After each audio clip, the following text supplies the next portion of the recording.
Indian prime minister Narendra Modi. उनको welcome करने के लिए बुर्ज खलीफा पर उनका फ्लैग लगाया गया इंडिया का। बल्कि मैं जब मुझे वीडियोस नजर आई तो उसमें तो मुझे ये भी देखने को मिला कि बुर्ज खलीफा पर मोदी की तस्वीर भी नजर आ रही थी। उन्होंने अपनी बुर्ज खलीफा जो उनकी सबसे हाईएस्ट सबसे बड़ी बिल्डिंग है, दुनिया की सबसे बड़ी बिल्डिंग है, उसके ऊपर इतना बड़ा प्रोटोकॉल, मोदी साहब की प्रॉपर एक तस्वीर बनाई गई, उन्हें एक इज्जत दी गई।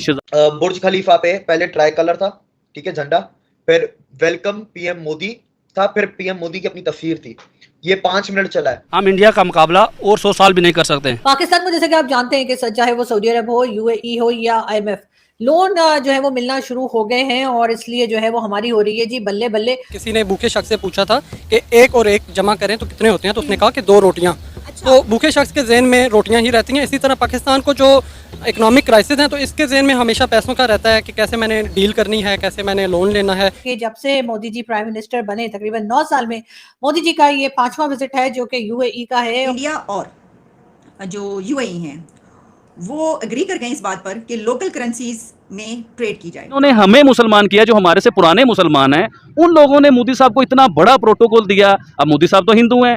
मोदी जी के तो सभी फैन हो गए हैं। अब पाकिस्तान जो है वो ये सोचे कि अगर ओआईसी की कंट्रीज जो हैं वो भी जो है वो Indian prime minister Modi ji के साथ हैं तो फिर आखिर पाकिस्तान कहां स्टैंड कर रहा है। इसलिए तो दोस्तों आपका फिर से स्वागत है हमारे एक नए रिएक्शन वीडियो में। जैसा कि आपने देखा कि कैसे भारतीय प्रधानमंत्री नरेंद्र मोदी का यूएई में ग्रांड वेलकम किया गया है। जी हां दोस्तों, आपने देखा कि कैसे बुर्ज खलीफा के ऊपर भारतीय तिरंगा और नरेंद्र मोदी का तस्वीर, बुर्ज खलीफा के ऊपर तस्वीर लगाकर पूरी दुनिया को दिखाया गया कि भारतीय प्रधानमंत्री नरेंद्र मोदी हमारे वहां आए हैं, जिसको लेकर पाकिस्तानी मीडिया शॉक्ड हो गई है। वहीं पाकिस्तानी मीडिया का कहना है कि भारतीय प्रधानमंत्री नरेंद्र मोदी का इतना ग्रांड वेलकम यूएई में देखकर हम शॉक्ड हो गए हैं। और आपको बता दें कि भारतीय प्रधानमंत्री नरेंद्र मोदी का यूएई में एक पहला दौरा नहीं है, बल्कि इसके पहले 5 दौरे और कर चुके हैं। वहीं एक बार फिर से दुबई में भारतीय प्रधानमंत्री नरेंद्र मोदी पहुंचे हैं। वहीं इस बार सबसे बड़ी डील करने जा रहे हैं कि वहां पर आईआईटी कॉलेज का शिलान्यास भी करेंगे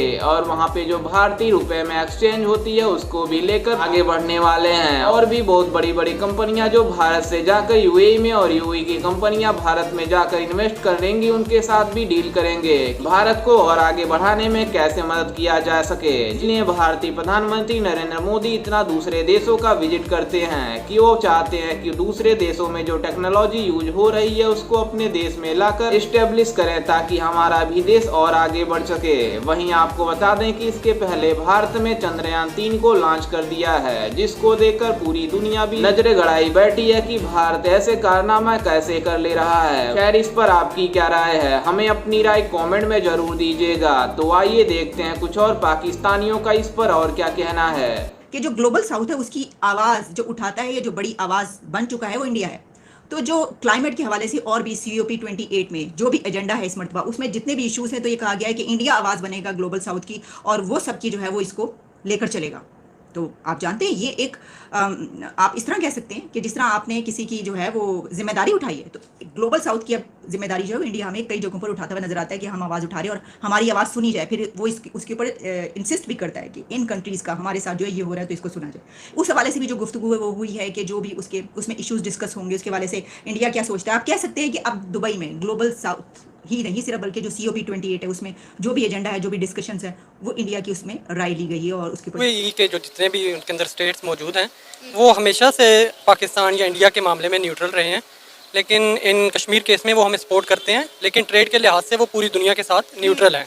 और हम इस बात को भी हम नज़रअंदाज नहीं कर सकते कि हिंदुस्तान एक दुनिया की बहुत सबसे बड़ी जमहूरियत है और उनके पास मैन पावर है, उनके पास एसेट्स वगैरह हैं, तो हम इस बात को नेगलेक्ट नहीं कर सकते और हम उन पर यह भी दबाव नहीं डाल सकते कि आप हमारी वजह से उनके साथ तिजारत ना करें या सफारती तल्लुकात ना बनाएं। हाँ, हम उनके सामने अपने जायज़ मुतालबात रख सकते हैं कि हमें इन चीज़ों पे शक व शुबहात हैं, तो उनके मुताबिक जो है इंडिया के साथ अपनी सफारतकारी की जाए।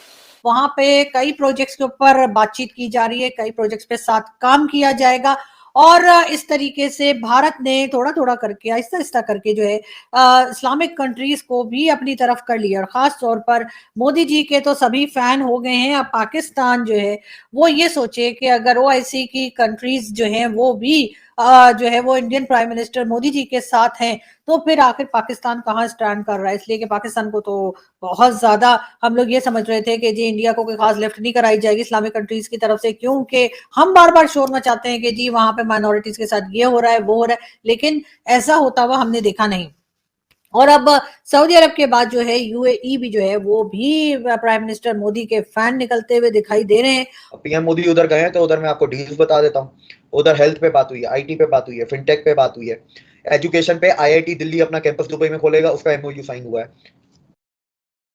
G20 से पहले टारगेट सेट किया है कि दोनों की बायलैटरल ट्रेड $100 बिलियन को क्रॉस करनी है। मोदी साहब हिंदू हैं, गैर मुस्लिम हैं, तो वो मुसलमान अब मुसलमान क्यों नहीं रहे कि वो हिंदुओं को इतने बड़े प्रोटोकॉल दे रहे हैं, इतनी बड़ी तस्वीरें उनकी लगा रहे हैं। हम तो गद्दार है ना, मोदी साहब की बात कर लें तो हम तो गद्दार हो जाते हैं। उन्हें कौन गद्दार कहेगा, उन्हें कौन गलत कहेगा, उन्हें कौन बुरा कहेगा? इसका मतलब ये है कि दुनिया के जितने भी ममालिक हैं जो अपने मुल्क का हाईएस्ट अवार्ड, अमन के अवार्ड, पीस के अवार्ड, तरक्की के अवार्ड मोदी साहब को दिए, यूएई ने भी दिया, सऊदी अरेबिया ने भी दिया, और इजिप्ट ने भी दिया, वो भी इस्लामिक कंट्री है, दिया। ये तो हो गए अवार्ड। अब इसके अलावा प्रोटोकॉल क्या होते हैं? एक जिस इंसान ने काम किए हो ना, लोगों के, गरीब लोगों के काम किए, उनके साथ चले हो। अब देखिए आप अमेरिका जाते हैं, वीआईपी प्रोटोकॉल आपको मिलते हैं, कहीं आपके रेड कारपेट हैं, उसके ऊपर वेलकम किया जा रहा है। भी मुस्लिम ममालिक देख लें, उनका झुकाव इंडिया की तरफ बहुत ज्यादा है सवाए पाकिस्तान के। और फिर हम कहते हैं कि इंडिया जो है वो एंटी मुस्लिम है। इंडिया की जो सरकार है, इंडिया के जो प्राइम मिनिस्टर है नरेंद्र मोदी, वो मुसलमानों के और इस्लाम के सख्त खिलाफ हैं। अब वो यूएई में मौजूद हैं, जिस तरह यूएई में उनका पुरजोश तरीके से इस्तकबाल किया गया, उनके लिए जो है जो मेन्यू अरेंज किया जा रहा है, जो खाने का बंदोबस्त किया जा रहा है, वेजिटेरियन खाना खास तौर पर उनके लिए मंगवाया जा रहा है, बनवाया जा रहा है। मतलब समझ से बाला तर है कि जब हमारी बारी आती है तो हम कहते हैं कि नरेंद्र मोदी तो एंटी मुस्लिम है, एंटी इस्लाम है, जबकि दुबई देख लें, मुझे लगता है कि पाकिस्तान से ज़्यादा अगर कहीं मजहब का एहतराम किया जाता है या इस्लामी रसूमात को फॉलो किया जाता है तो वो फिर यूएई है। अरे तो मेरा सवाल है, कभी यूएई ने अपने आप को खुद को कभी इस्लामिक कंट्री बोला है? हम तो बोलते हैं ना, हम तो बहुत कुछ बोलते हैं, तो फिर आप इस चीज से अंदाजा लगा लें। यूएई आगे निकल गया इन चीजों से। पीएम मोदी ने, उनको गुजराती है ना, उन्होंने बैठ के बोला बेटा धंधे पे ध्यान दो, धंधा इंपॉर्टेंट, ये मसले चलते रहेंगे, हम लड़ते रहेंगे, तू मैं चलती रहेगी, धंधा पहले इंपॉर्टेंट है। कि आखिर हम भारत का मुकाबला कैसे कर सकते हैं? बिल्कुल, भारत का मुकाबला अब हम लड़ के, जंगे लड़कर, एक दूसरे के खिलाफ उल्टे सीधे स्टेटमेंट देकर नहीं कर सकते, बल्कि अगर हमें भारत का मुकाबला करना है तो अपनी इकोनॉमी को ठीक करना होगा। क्योंकि जैसा कि कहा ही जाता है कि अब जियो पॉलिटिक्स नहीं, जियो इकोनॉमी जो है वो चलेगी, यानी कि जियो इकोनॉमिक्स जो है उसके ऊपर काम करना पड़ेगा, तब ही पाकिस्तान जो है वो कोई मुकाबला कर पाएगा, ना सिर्फ भारत का बल्कि दुनिया की किसी भी कंट्री का। और मुकाबला भी ऐसा होना चाहिए कि जिससे ना उनका नुकसान हो ना हमारा नुकसान हो, बल्कि हम एक दूसरे से क्या, हमने ही भारत से या बांग्लादेश से सीखकर आगे बढ़ना होगा और अपनी इकोनॉमी को संभालना होगा। बुर्ज खलीफा पे पहले ट्राई कलर था, ठीक है, झंडा, फिर वेलकम पीएम मोदी था, फिर पीएम मोदी की अपनी तस्वीर थी। ये 5 मिनट चला है। अब बुर्ज खलीफा पे 5 मिनट की ये जो एडवर्टाइजमेंट जो होती है या लाइटिंग जो होती है, इसका जो खर्चा 5 मिनट का $3 लाख है, ठीक है। तो अब शहबाज शरीफ के लिए तो नहीं लगाएंगे ना, जो 1 बिलियन मांगने गया है, ये 1 बिलियन प्लस फिर $3 लाख का और खर्चा हो जाएगा, पीएम मोदी के लिए लगाएंगे। उनको पता है कि भाई ये आके हमारे डील करके गया है, चढ़ पे लगाओ।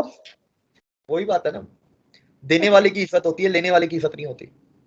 ये बात तो रियलिटी है, बिल्कुल सही बात है। जी हाँ दोस्तों, आपने देखा कि कैसे भारतीय प्रधानमंत्री नरेंद्र मोदी का यूएई में ग्रांड वेलकम किया गया है, जिसको लेकर पाकिस्तानी मीडिया शॉक्ड हो गई है। वहीं पाकिस्तानी मीडिया का कहना है कि एक हमारा प्रधानमंत्री है जो पाकिस्तान को छोड़कर किसी अन्य देश में जाता है तो वहाँ पर उसको वेलकम करने के लिए कोई मौजूद ही नहीं होता है, बल्कि जब भारतीय प्रधानमंत्री नरेंद्र मोदी किसी देश में जाते हैं तो वहाँ के प्राइम मिनिस्टर और प्रेसिडेंट उनको रेड कारपेट पर ग्रांड वेलकम करते हैं, जिसको लेकर पाकिस्तानी मीडिया अपने ही वजीर आजम को गाली दे रही है। वहीं आपको बता दें कि भारतीय प्रधानमंत्री नरेंद्र मोदी इस समय यूएई में पहुंच गए हैं, और आपको बता दें कि भारतीय प्रधानमंत्री नरेंद्र मोदी इसलिए यूएई में गए हैं क्योंकि वहां पर उनको बहुत बड़ी बड़ी डील करनी है। वहीं आपको बता दें कि उनमें से एक है आईआईटी कैंपस का शिलान्यास करना। वहीं आपको बता दें कि इसके पहले भारतीय प्रधानमंत्री नरेंद्र मोदी ने आईआईटी यानी इंडियन इंस्टीट्यूट ऑफ टेक्नोलॉजी को दूसरे दूसरे देशों में बढ़ावा देने के लिए वो खोल रहे हैं। इसमें सबसे नंबर 1 पर प्रेफर किए हैं यूएई में, क्योंकि वहाँ पर टूरिस्ट एरिया है और वो चाहते हैं कि वहाँ पर IIT यानी इंडियन इंस्टीट्यूट ऑफ टेक्नोलॉजी का शिलान्यास करके भारतीय या किसी अन्य देश के जो लड़के हैं अगर इंडियन इंस्टीट्यूट ऑफ टेक्नोलॉजी में पढ़ना चाहते हैं तो यूएई में भी जा सकते हैं, जिसको लेकर उनका जोरों शोरों से काम चल रहा है। वहीं आपको ये बता दें कि यूएई में एक और बहुत बड़ी डील हुई है, जिसमें आपको बता दें कि वहाँ पर जो करेंसी एक्सचेंज होती है उनको बढ़ावा देने के लिए भारतीय प्रधानमंत्री नरेंद्र मोदी वहाँ के प्रेसिडेंट से भी बातचीत किए हैं। खैर, इस पर आपकी क्या राय है, हमें अपनी राय कमेंट में जरूर दीजिएगा और साथ ही हमारे चैनल को सब्सक्राइब करना बिल्कुल भी ना भूलें।